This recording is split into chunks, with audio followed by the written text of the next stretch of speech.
নমস্কার বন্ধুরা, আমার নতুন চ্যানেলে আপনাদের সকলকে স্বাগত। আজকে আমি যে নিরামিষ রেসিপিটা শেয়ার করতে চলেছি তা এক কথায় অসাধারণ স্বাদের। তাহলে চলুন আর দেরি না করে শুরু করি আমার আজকের রেসিপি কাঁকরোল পুর।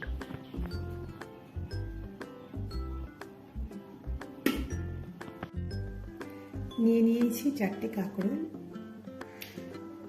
নারকেল কোড়া, কালো সর্ষে, 3টে কাঁচা লঙ্কা। কাঁকরোলগুলোকে অর্ধেক করে ফালি করে রাখলাম, গাগুলোকে একটু ছাড়িয়ে নিয়েছি, দেখতেই পাচ্ছেন। সর্ষেটাকে ভিজিয়ে নিয়েছি। কাঁকরোলগুলোকে আমি সেদ্ধ করে নিয়েছি। এবার চামচ দিয়ে এগুলোকে আস্তে আস্তে বীজগুলোকে বার করে নেব। এভাবে একে একে সমস্ত কাঁকরোলগুলোকে আমি বীজগুলো বার করে নিয়েছি। দেখুন কতটা জায়গা হয়ে গেছে। তবে এই বীজগুলোকে ফেলে দেবেন না, এগুলোকে আবার পুরের জন্য ব্যবহার করব কিছুটা। নারকেল কোড়া, সর্ষে, কাঁচা লঙ্কা আর বার করে রাখা বীজগুলো দিয়ে আমি মিক্সিতে একটা এরকম পেস্ট বানিয়ে নিয়েছি। এবার এগুলোকে কড়াইতে দিয়ে আমি পুর বানিয়ে নেব। কড়াইতে সামান্য পরিমাণ তেল নিয়ে নিয়েছি, তেলটা গরম হয়ে গেছে। এবার এর মধ্যে আমি এই পুর তৈরি করার জন্য পেস্টটাকে ঢেলে দিচ্ছি।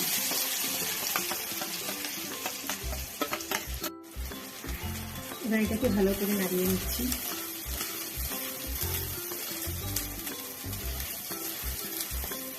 পেস্টের মধ্যে আমি আগের থেকে নুন ও চিনি মিশিয়ে রেখেছিলাম।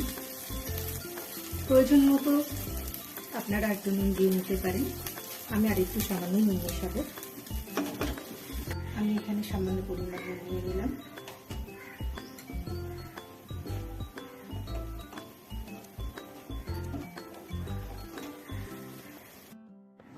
আমার পুরটা এখানে রেডি হয়ে গেছে। এবার এগুলো আমি ঠান্ডা করে কাঁকরোলের মধ্যে একে একে ভরবো। পুরগুলোকে আমি একে একে ভরে নিচ্ছি এর মধ্যে।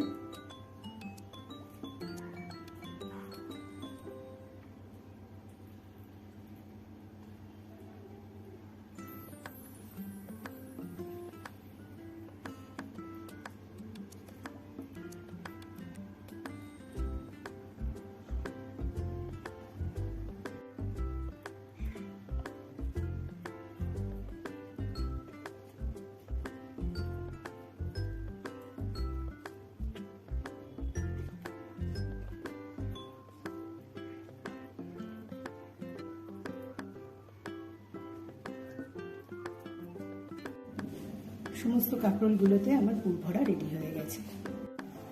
পুরগুলোকে ভাজার জন্য আমি এখানে বেসনের একটা গোলা তৈরি করে নিয়েছি। এক এক করে এভাবে আমি কাঁকরোলগুলোকে বেসনের গোলায় ডুবিয়ে কড়াইতে গরম করে রাখা তেলের মধ্যে ছেড়ে দিচ্ছি।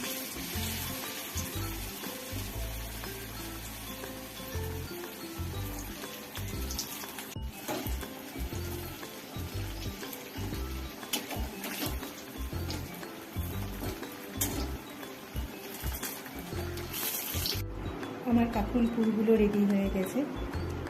একটা ভেঙে দেখিয়ে দিচ্ছি আপনাদের। দেখুন কতটা সুন্দর, কতটা নরম হয়েছে। তো বন্ধুরা, আমার আজকের ভিডিওটা যদি আপনাদের ভালো লেগে থাকে তাহলে অবশ্যই একটা লাইক কমেন্ট করুন এবং অবশ্যই আমার চ্যানেলটিকে সাবস্ক্রাইব করে পাশে থাকা বেল আইকনটি প্রেস করে দেবেন পরবর্তী ভিডিওর জন্য। নমস্কার।